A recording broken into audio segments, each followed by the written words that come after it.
چند گھروں کی مسماری اور چند جھوٹے مقدمات محمد رسول اللہ صلی اللہ علیہ وسلم کے چاہنے والوں کو خوفزدہ نہیں کر سکتے۔ میں مانتا ہوں انسان ڈرتا تھا، لوگ ڈرتے تھے جاگیردارہ نظام سے، لوگ ڈرتے تھے بڑی بڑی سپر پاوروں سے، لیکن جس دن محمد رسول اللہ آئے ہیں انہوں نے خوف کو زمین میں دفن کر دیا۔ اب دنیا میں قتل تو کوئی کر سکتا ہے، ہمیں ڈرا نہیں سکتا ہے۔ محمد رسول اللہ صلی اللہ علیہ وسلم کے دین کو کوئی ختم نہیں کر سکتا ہے۔ اس ملک میں ہم اس لیے نہیں ہیں کہ ہمیں یہ اچھا لگا، ہم اس لیے ہیں کیونکہ اللہ تبارک و تعالیٰ نے ہمیں یہاں پیدا کیا ہے، یہ ہماری اللہ کی طرف سے ہمیں یہ زمین عطا ہوئی ہے،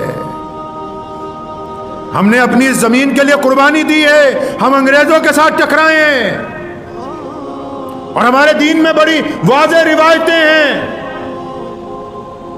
ہم نے ہمیشہ حق اور سچائی کا ساتھ دیا ہے، ظلم اور تشدد کا کبھی ساتھ نہیں دیا ہے، ہم حالات اور وقت دیکھ کر نہیں پلٹتے، حکومتیں متاثر نہیں کر سکتی ہیں اہل اسلام کو۔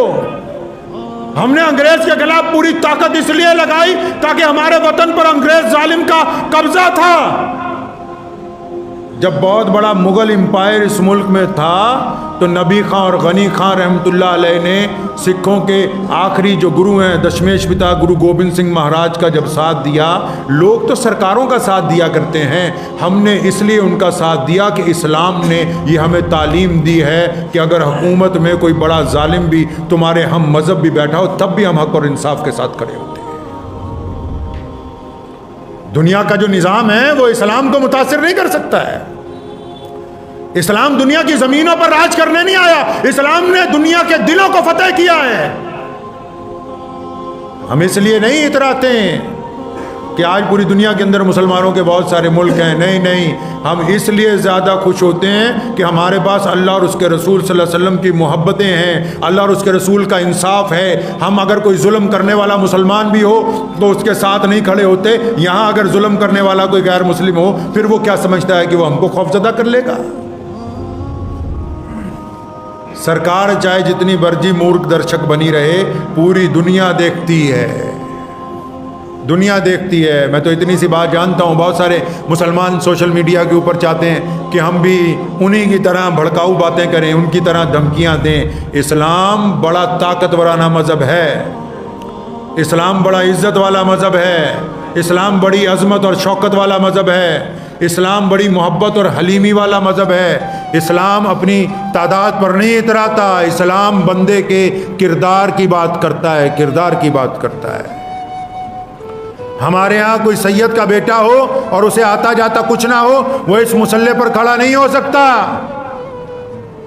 اور دراوڑوں میں سے جس نے قرآن کو حفظ کیا ہو، جو اللہ اور اس کے رسول کی اطاعت کرتا ہو، تو وہ اس مسلح پر آگے کھڑا ہے، باقی اس کے پیچھے کھڑے ہیں۔ اسلام میں گورے اور کالے کی تمیز نہیں ہے۔ میں مانتا ہوں دنیا کی طاقتیں اسلحے کے ساتھ، ظلم کے ساتھ، بلڈوزر کے ساتھ، تشدد کے ساتھ ڈرانے کی کوشش کر سکتی ہیں، لیکن گورے اور کالے کو ایک ساتھ گلے ملانے کی طاقت ہمارے علاوہ کسی میں نہیں ہے۔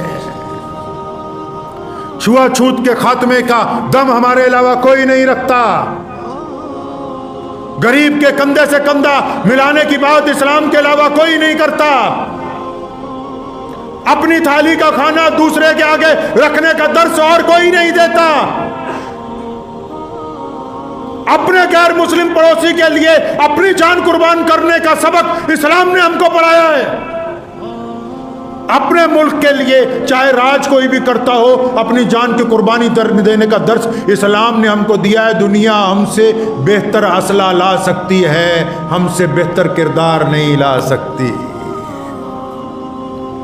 اور بات دنیا میں کردار کی ہوتی ہے، جنگ ایک دن لڑی جاتی، 2 دن لڑی جاتی، کردار ساری زندگی کا ہوتا ہے۔ تو اس لیے ملک کے جو حالات ہیں، گھبرائیں نہیں، گھبرانے کی کوئی بات نہیں۔ ہمیشہ یاد رکھیں جو اونچے پہاڑ ہوتے ہیں بادل وہی بار بار انہیں کو آ کے گرتے ہیں۔ ایک واقعہ میں آپ کو سناتا ہوں، اس کے بعد بات ختم کر دیتا ہوں۔ بڑا خوبصورت قصہ یاد آ گیا۔ سیدنا بلال رضی اللہ تعالیٰ عنہ گھر پہنچے مکے میں، ابھی مدینہ نہیں پہنچے، ابھی سرکار نہیں مسلمانوں کی بنی، ابھی مکے کے دن چل رہے ہیں، لوگ مارتے ہیں اینٹیں پتھر روڑے. تو گھر پہنچے تو والدہ نے کہا بلال میں چاہتی ہوں کہ ہم مکہ چھوڑ دیں، باہر چلیں، دور چلتے ہیں. تو گھر تو چھوٹا سا ہے، بلال غلام ہے، چھوٹی سی جھونپڑی ہے، غریب آدمی ہے، کوئی کھیت کھلیان نہیں، جانور نہیں، مال مویشی نہیں.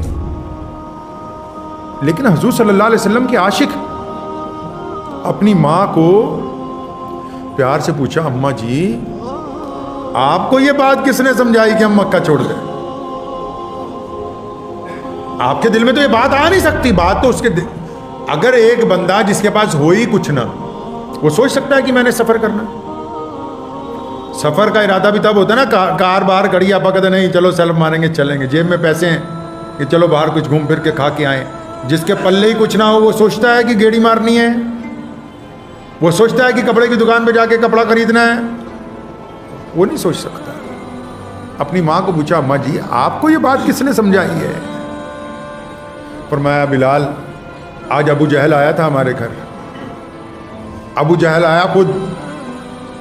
ابو جہل کون ہے؟ مکے کا گورنر ہے، بادشاہ ہے وہاں کا. میں ابو جہل کے ساتھ عتبہ بھی آیا، ولید بھی آیا. یہ کون ہے؟ یہ کروڑوں پتی اسامیاں ہیں اس دور کی، کیبنٹ کے وزیر ہیں. کہاں جا رہے ہیں جی؟ سیدنا بلال کے گھر. بلال کون ہے؟ بلال حبشی ہے، بلال کالے ہیں، بلال کے پاؤں میں جوتی نہیں، بلال کے کپڑے پھٹے ہوئے ہیں، بلال کے ہونٹ موٹے موٹے، بلال غلام ہیں، اور بلال محمد رسول اللہ صلی اللہ علیہ وسلم کے صحابی بن گئے. بلال جب بیت اللہ کی مسجد، یہ جو اسلام آنے سے پہلے سے ہے، کعبہ جو ہے محمد رسول اللہ سے پہلے سے ہے، ابراہیم علیہ السلام نے بنایا. تو بلال اگر کعبے میں جانا چاہتے ہیں نا تو ابو جہل کہتا ہے نہیں نہیں تو اندر نہیں جانا، تیرا رنگ کالا ہے، کوشش کرتے تو مارتا ہے. تو بلال کہتے ہیں ایک دن میں شام کو پہنچا گھر، سارا دن مار کھاتا ہوا آتا تھا. تو اماں نے کہا کہ بیٹا آپا مکہ چھوڑ کے کہیں اور چلو. تو اپنی ماں کو محبت سے پوچھا اماں جی آپ کو یہ بات کس نے سمجھائی کہ ہم مکہ چھوڑ کے کہیں اور چلیں؟ فرمایا آج ابو جہل آیا تھا ہمارے گھر، عتبہ ولید فلاں فلاں آئے تھے سارے کے سارے. انہوں نے آ کے گزارش کی، ریکویسٹ کی ہے، منت کی ہے کہ بلال کی اماں ہم تیرے بیٹے سے پریشان ہو گئے. یہ گلی کوچوں میں سے جب گزرتا ہے زور زور سے کہتے ہیں اللہ احد.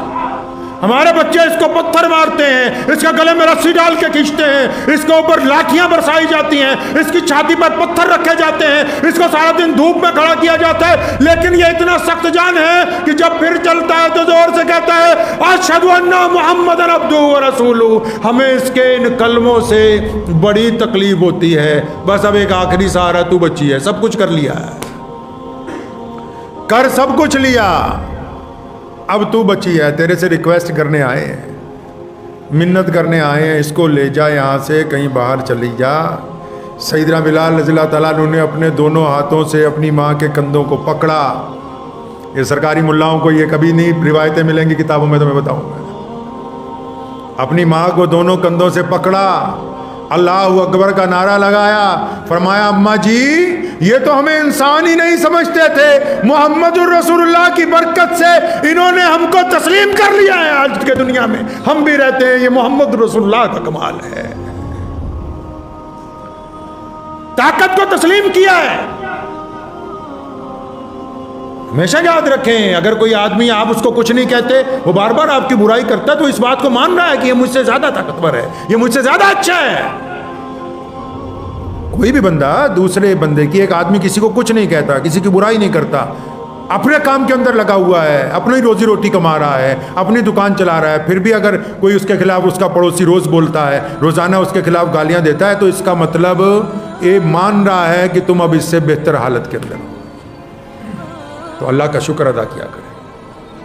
حالات آتے رہتے ہیں، جاتے رہتے ہیں. اللہ نے فرمایا ہر مشکل کے بعد آسانی ہے، لیکن ہمیں لوگوں کے لیے آسانیاں پیدا کرنی ہیں. کریں گے انشاءاللہ تعالی. ہمیں ہر ضرورت مند کی مدد کرنی ہے، ہمیں اپنے گھر آئے ہوئے کو خالی نہیں لوٹانا ہے. ہم محمد رسول اللہ صلی اللہ علیہ وسلم کی امت میں سے ہیں، ہم ہاتھ پھیلاتے نہیں ہیں، ہم پھیلے ہوئے ہاتھوں کے اوپر رزق پہنچاتے ہیں. اللہ تبارک و تعالیٰ نے ہم کو جامع دین عطا فرمایا، ہم اپنے رب کے ساتھ راضی ہیں، بس اس چکر میں لگے ہوئے ہیں کہ ہمارا رب بھی ہم سے راضی ہو جائے۔